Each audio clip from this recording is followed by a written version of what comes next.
Welcome back to the Walk the Dog podcast. This week, I'm going to let my dad explain what we're talking about because it's complicated. Well, it's really more complicated only because of the situation that we find ourselves in currently. We're making this special episode because right now we are officially under lockdown. That's not the terminology that they're actually using, but stay safe or stay in place or stay home, something like that. I forget what the actual terminology is. But what this is all in reference to the coronavirus, which is floating around.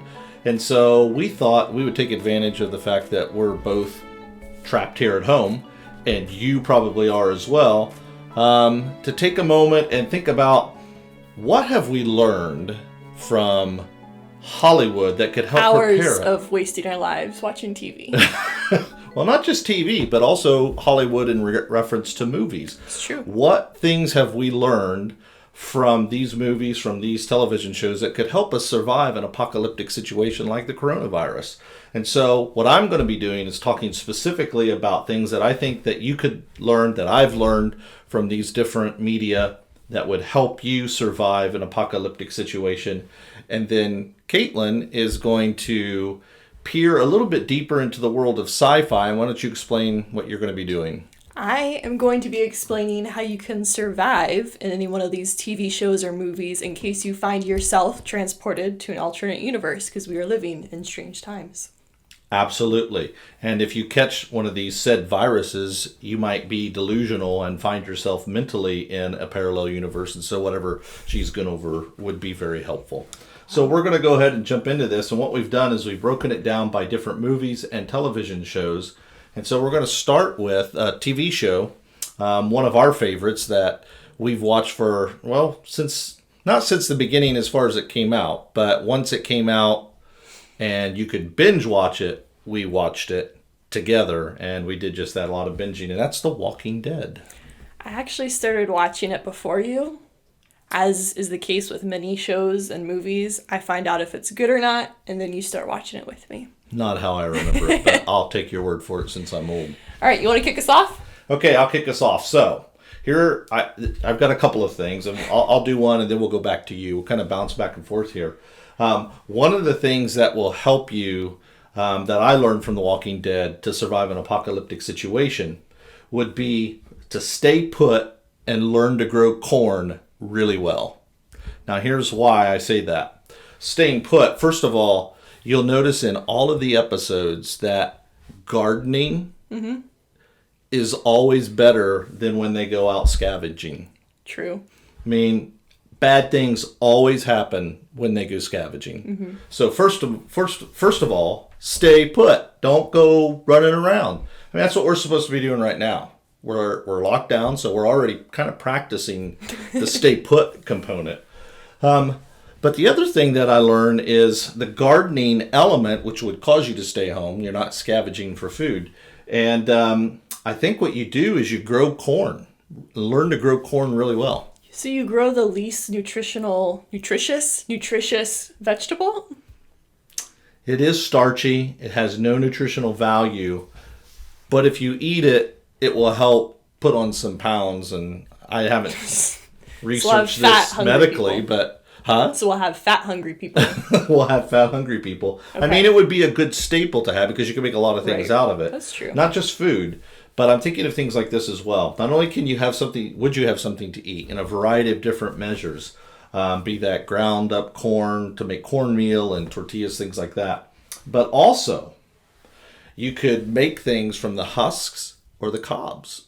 So this would serve kind of like a dual purpose. Like the husk, you could make like shingles for roofing if you're out in the wilderness, keep you dry. You can make clothes out of it. I've seen people make bikinis and actual full-blown shirts. Gotta have your bikinis in the apocalypse. Gotta have your bikini in the apocalypse. And those things are going to rot off, the cotton, after a while.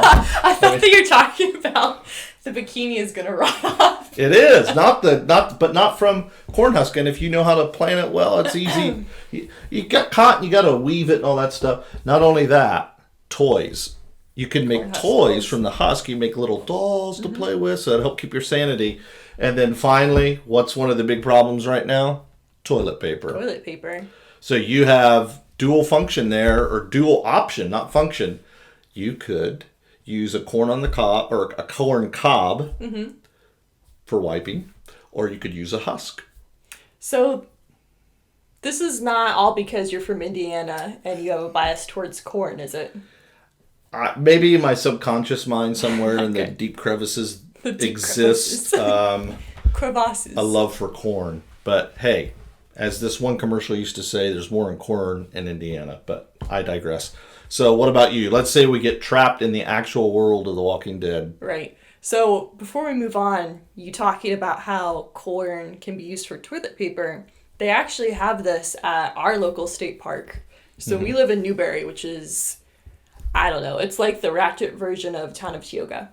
And they have a state park, Dudley Farm, I think it is. And if you go there during, I think it's cane day, they have this little exhibit where it's an outhouse and they have corn because it was used as toilet paper.